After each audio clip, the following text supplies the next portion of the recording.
I never thought my loyalty would be questioned after everything I poured into that company. For 8 years, I lived and breathed the projects nobody else wanted to touch. When the $2 million deal landed on my desk, I saw it as the moment I had been working toward, a chance, to prove that the late nights and sacrifices weren't for nothing. But the moment I presented my plan, the CEO leaned back in his chair, steepled his fingers, and smiled a smile that never reached his eyes.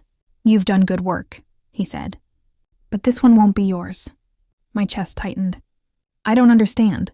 "I've already secured the preliminary contracts. I built the strategy. The board signed off on my timeline."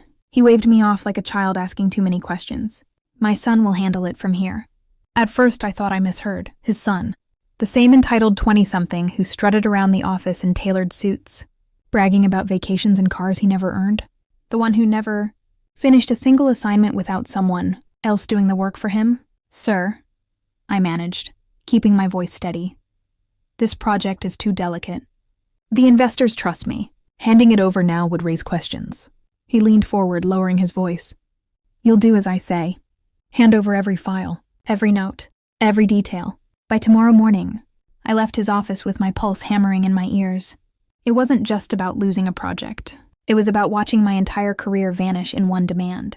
The $2 million deal wasn't just a number.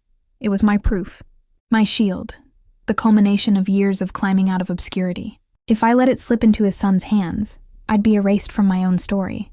That night I opened my laptop at home, staring at the mountain of documents I had compiled. Hours of research, carefully calculated forecasts, confidential client information, all the blood and sweat of months. Handing this over would mean giving up my leverage. But then I remembered something. Every shady request, every backroom deal, every moment of his son cutting corners, I had it. I had documented everything. For months I had been quietly collecting evidence, screenshots, emails, recordings. At first it was just instinct. A safety net in case his son's incompetence ruined things. Now it felt like a loaded weapon. I started organizing the files, weaving them into a timeline. Every missed deadline, every hidden bribe, every complaint that mysteriously disappeared. The more I arranged it, the clearer it became. This wasn't just about incompetence. It was corruption. Still, a voice whispered in my mind, "If you use this, there's no going back." The next morning, I walked into the office with a folder under my arm. His son was waiting at my desk, smirking as if he already owned the place. "You've got something for me?" he asked, tapping his finger on my monitor like he had authority. I gave him a polite smile and said, "Almost ready. Just tying up loose ends." His smirk widened. "Good. Because Dad said if you don't deliver, he'll make sure this company has no place for you anymore." He turned and walked off, leaving the scent of expensive cologne and arrogance behind him. My hands shook as I sat down. They weren't just stealing from me. They were threatening to destroy me. That was the moment I made my decision. I wouldn't just hand over the project. I would hand the board something else, something they couldn't ignore. But timing was everything. If I revealed my evidence too early, they would bury it. If I waited too long, the project would be transferred, and I'd be discarded. The real question wasn't whether I had enough to take them down. It was whether I could survive what came after. Because in this game, once I played my cards, I knew there would be no undoing the damage. And as I watched his son walk into the CEO's office like a prince inheriting a kingdom, I realized one thing with a cold certainty. This wasn't just business anymore. It was war. The following days passed in a haze of paranoia. Every step I took in the office felt watched. Every email I sent combed over by unseen eyes. His son strutted through the corridors like the heir to an empire, already boasting about the deal he was leading. The employees played along, laughing at his jokes, pretending he deserved the spotlight. But I saw the truth in their glances. They knew. They all knew he hadn't earned a single thing. Still, fear kept them silent. I kept my head down, pretending to comply. I moved files into shared folders, handed over summaries, gave him just enough to make him believe he was in control. All the while, I built something else, a dossier so airtight the board couldn't ignore it. But every night when I sat in my apartment, the weight of what I was about to do pressed harder against my chest. This wasn't just a complaint or a small rebellion. If I exposed the truth, I wouldn't just be targeting his son. I'd be challenging the CEO himself, and CEOs like him didn't lose quietly. By the end of the week, his son grew impatient. He cornered me near the elevator, his voice low but sharp. "I told you to hand everything over. Why are you dragging your feet?" I forced a calm smile. "There are compliance checks. Legal documents. I can't rush those without risking mistakes." He leaned in closer, his breath hot with arrogance. "You think I don't see what you're doing? You're stalling, and it's not going to save you." The elevator doors opened, and I stepped inside before he could say more. But as the door slid shut, he gave me one last smirk that made my stomach twist. He knew, or at least he suspected. That night, I decided to accelerate my plan. I finished compiling my evidence into a single presentation. Timelines, signed emails, audio recordings of meetings where he admitted skipping protocol. I attached notes explaining the risks of letting him control the project. But it wasn't enough to just have it. I needed an audience. So, I scheduled a private meeting with 2 board members I trusted. They had always been fair, skeptical of the CEO's favoritism. If I could convince them, they could rally the others. The morning of the meeting, I carried the folder like it was made of glass. My palms were slick with sweat. I slipped into the boardroom, closed the door, and began laying out the evidence. Their expressions shifted from curiosity to shock to something else, concern. One of them, an older man with a sharp jaw, leaned forward. "Do you realize what you're doing? If this comes to light, it won't just tarnish his son. It will stain the CEO himself.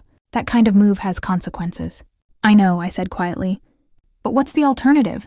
Letting a $2 million project crash and burn under his son's incompetence? Letting investors walk away? If we protect them now, we'll be the ones blamed later."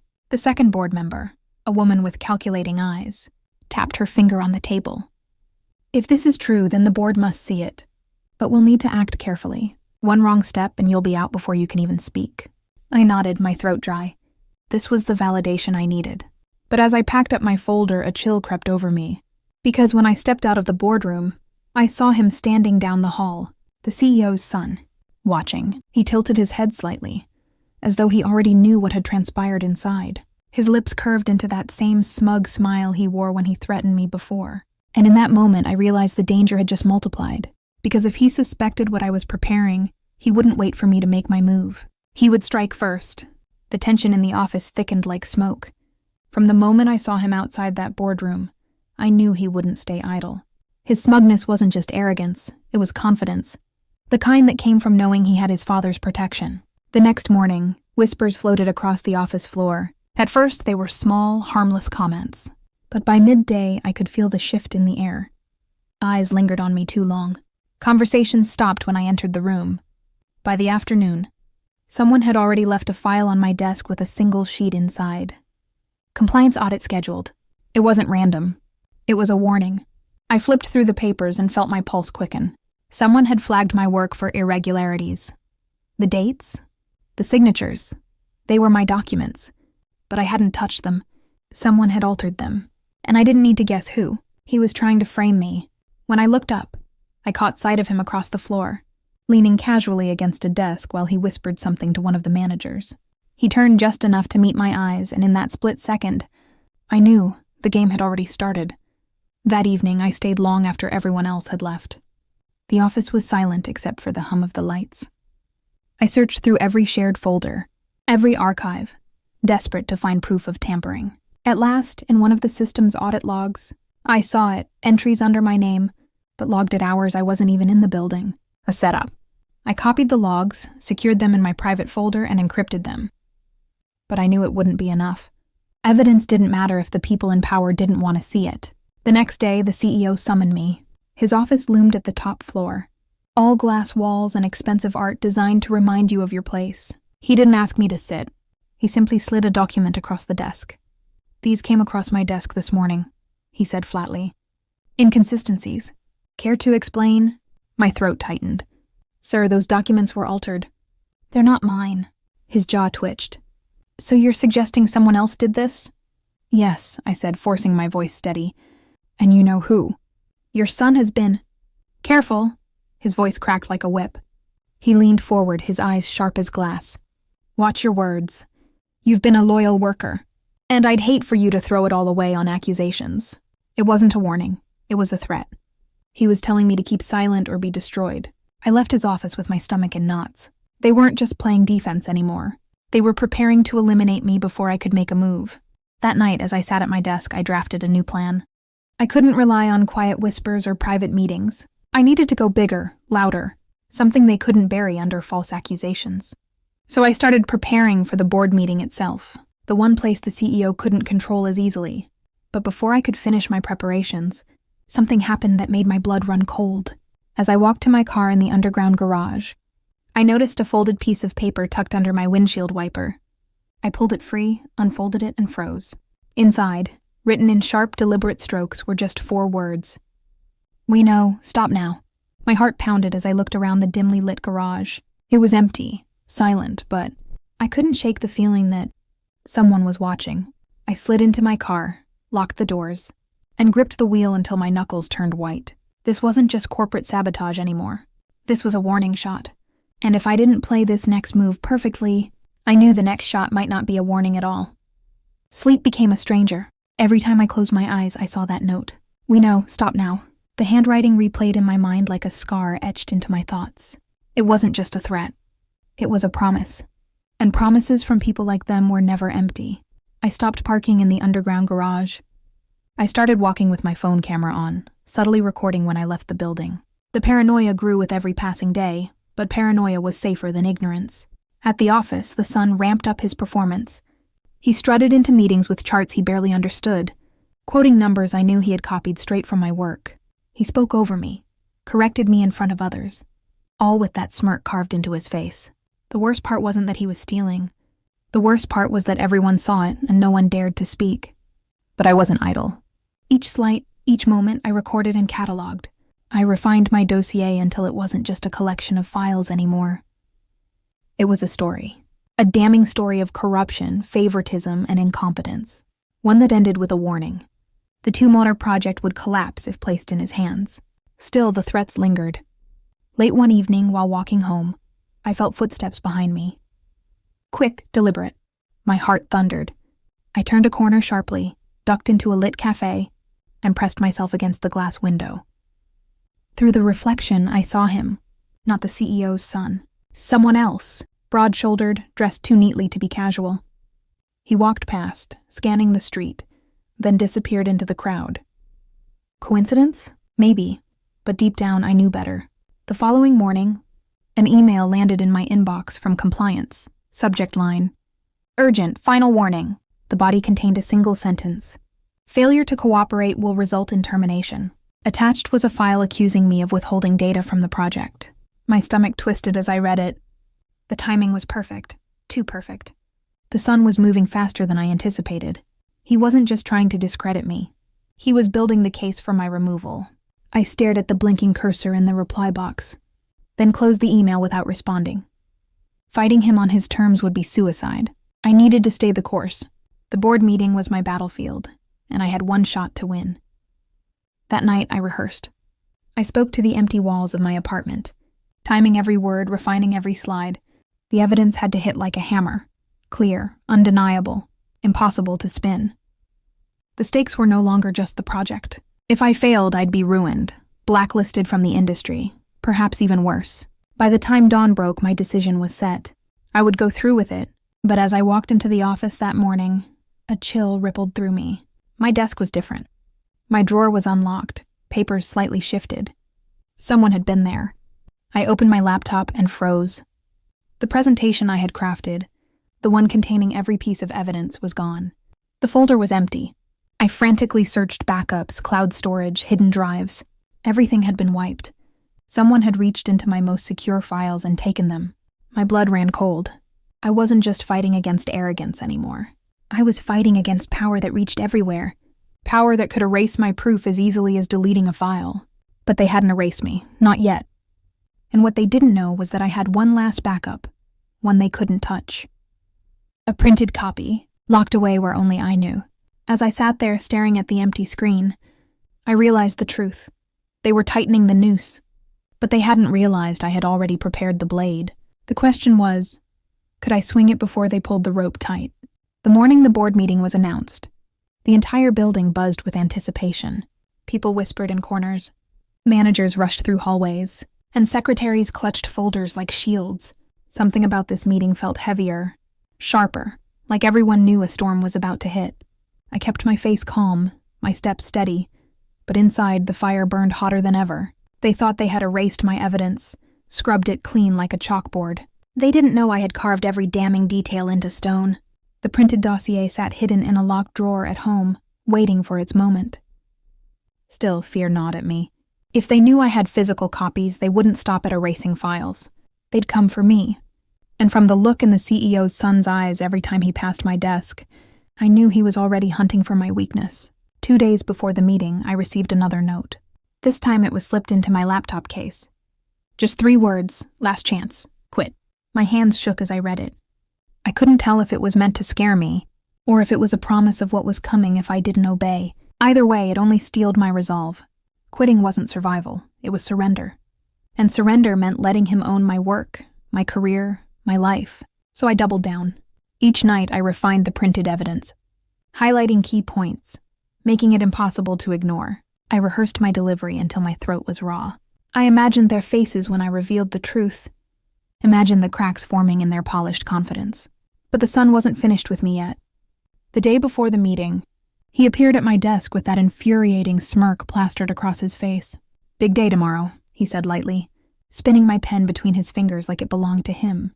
"You should take the day off, rest, maybe even reconsider your role here." I forced a thin smile. "Appreciate your concern, but I'll be here." He leaned down close, his voice barely above a whisper. "You really think the board cares about your little complaints? You think they'll choose you over me?" I met his gaze, steady, cold. "I think the truth speaks louder than lies." His smirk faltered for the briefest moment. Just a flicker, but it was enough to tell me I had struck a nerve. That night, I left the office later than usual, the dossier carefully tucked into my briefcase. As I stepped into the cool air, I couldn't shake the feeling of eyes on my back. My instincts screamed at me to turn, but when I did, the street was empty. The next morning, I arrived at the building earlier than anyone else. The board meeting was scheduled for 10.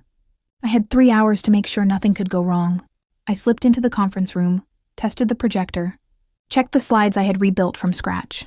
It wasn't the full picture, but enough to buy me time until I could hand them the physical evidence. But as the clock ticked closer to 10, I noticed something that made my stomach twist. The son was already there, seated comfortably at the head of the table as if he owned it, whispering into his father's ear. Several board members exchanged uneasy glances, their expressions unreadable. When the meeting began, the CEO opened with a glowing introduction of his son, praising his leadership and vision. My blood boiled, but I stayed silent, waiting. Then, as the son began presenting my project plan, word for word, slide for slide, I felt the walls close in. He wasn't just stealing credit, he was erasing me in real time. I tightened my grip on my briefcase. Inside, the dossier waited, ready to tear their illusion apart. But as I rose to speak, I noticed something chilling. My briefcase was unzipped. The dossier was gone. My pulse thundered in my ears as I stared at the open briefcase. The dossier, the weapon I had staked everything on, was gone. My chest tightened, my throat went dry, and for one terrifying second I almost sat back down. Almost. The CEO's son clicked through the slides with a smug flourish, parroting lines he barely understood. "As you can see, under my leadership, we'll secure investor confidence within the quarter. This project is in safe hands. Safe hands." The phrase echoed like a cruel joke. My fingers curled into fists. Evidence or no evidence, I couldn't let them rewrite the truth in front of me. I pushed back my chair and stood. "Excuse me," I said, my voice cutting through the room. All eyes turned to me. "There's something the board needs to know before we proceed any further." The CEO's son froze, his hand hovering over the clicker. His father leaned back in his chair, his expression cool but dangerous. "Careful," he murmured. But I wasn't careful. Not anymore.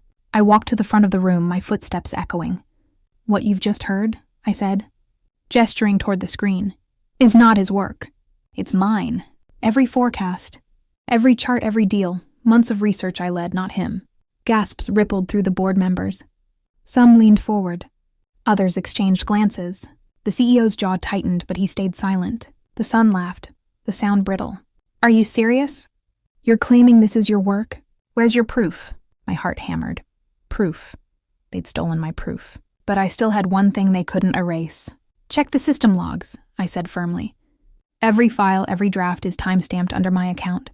I've been leading this project since day one. If you look deeper, you'll see access attempts under my name. At hours, I wasn't even here. Someone's been tampering? The room fell silent. I could see doubt flicker across a few faces. The CEO's son shifted uneasily, his smirk faltering. But then his father leaned forward, his voice like steel. So you're accusing my son of fraud? I met his gaze, steady. I'm saying the project is being sabotaged. And if the board doesn't act now, that sabotage will cost us $2 million and our reputation with investors. A murmur swept through the room. One of the older board members spoke up. If what they're saying is true, then we need an immediate internal review. The CEO's face darkened. His son's eyes blazed with fury. This is ridiculous, he snapped.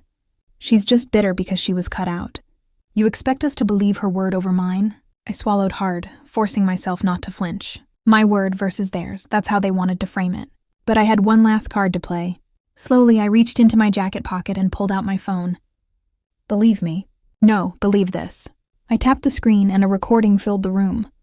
His voice, the CEO's son, arrogant, careless, bragging during a late-night call I had recorded weeks ago. Don't worry, my dad will make her hand it over. She's just keeping it warm for me. I don't even have to do anything. The words echoed off the glass walls. Silence followed, heavy and suffocating. The son's face went pale. The CEO's jaw clenched so tight I thought he might shatter a tooth. The board members exchanged sharp looks, their whispers sharp as knives. And for the first time I saw it, the shift, the crack in their armor. But just as I thought I had turned the tide, the CEO slammed his fist on the table. Enough! His voice boomed like thunder. This meeting is over. My son will lead this project. And anyone who questions that answers to me. The room erupted in chaos, some board members protesting, others falling silent under his glare. I stood frozen, my phone still in hand.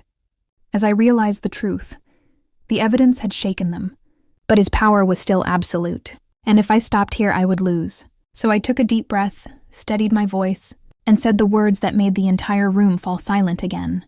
Then I guess the board should hear what else I've documented. Every eye turned to me.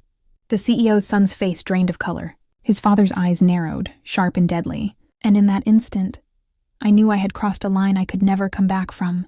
The silence after my words stretched like a blade. Every board member was watching me, waiting to see if I would actually do it, if I truly had more. The CEO's son broke first. He slammed his hand on the table. This is insane. She's bluffing. His voice cracked, betraying the fear bubbling under his rage. I didn't move. Didn't blink. Am I? Slowly, I scrolled through my phone, each swipe deliberate.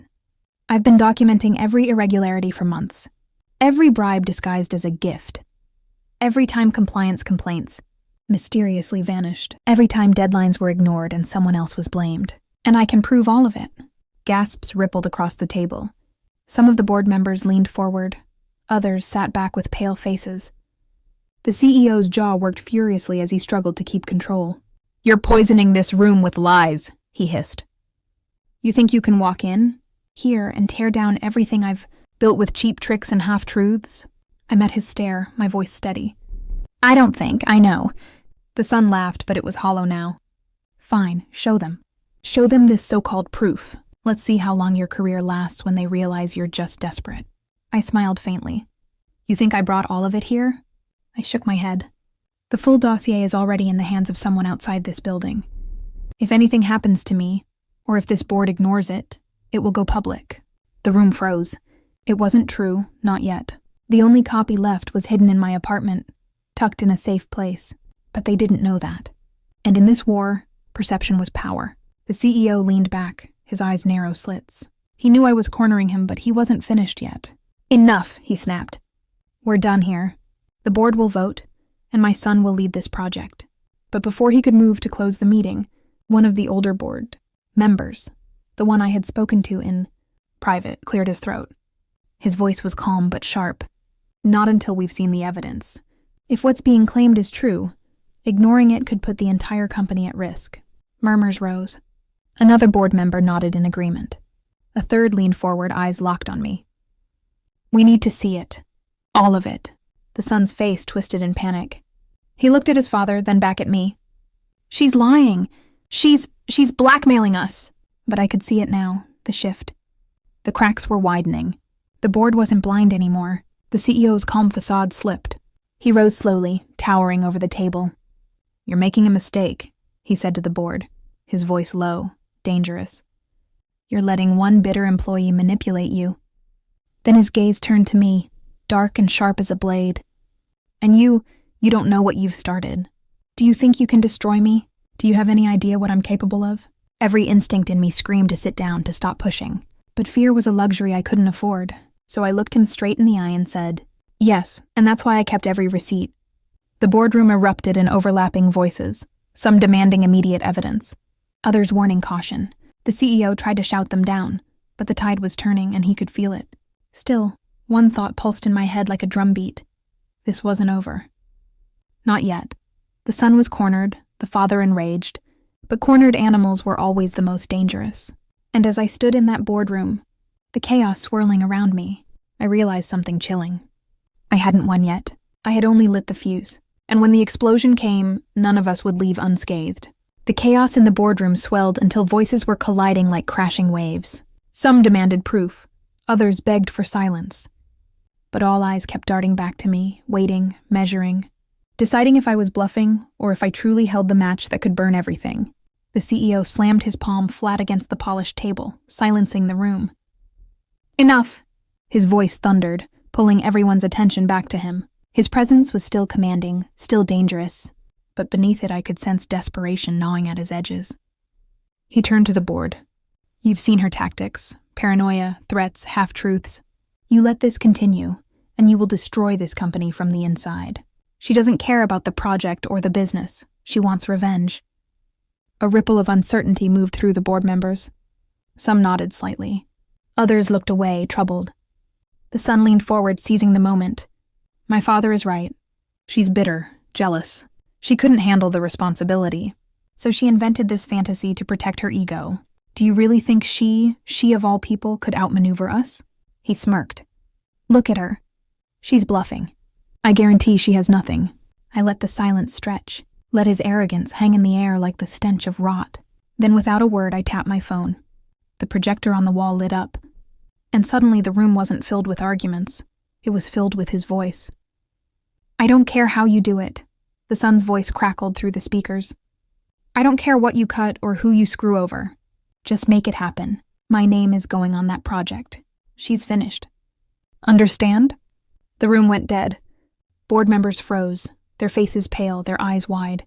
Even the CEO's expression faltered as his son's own words echoed off the walls. The son shot up from his chair. This is fake!" She doctored it. But it was too late. The board had heard it.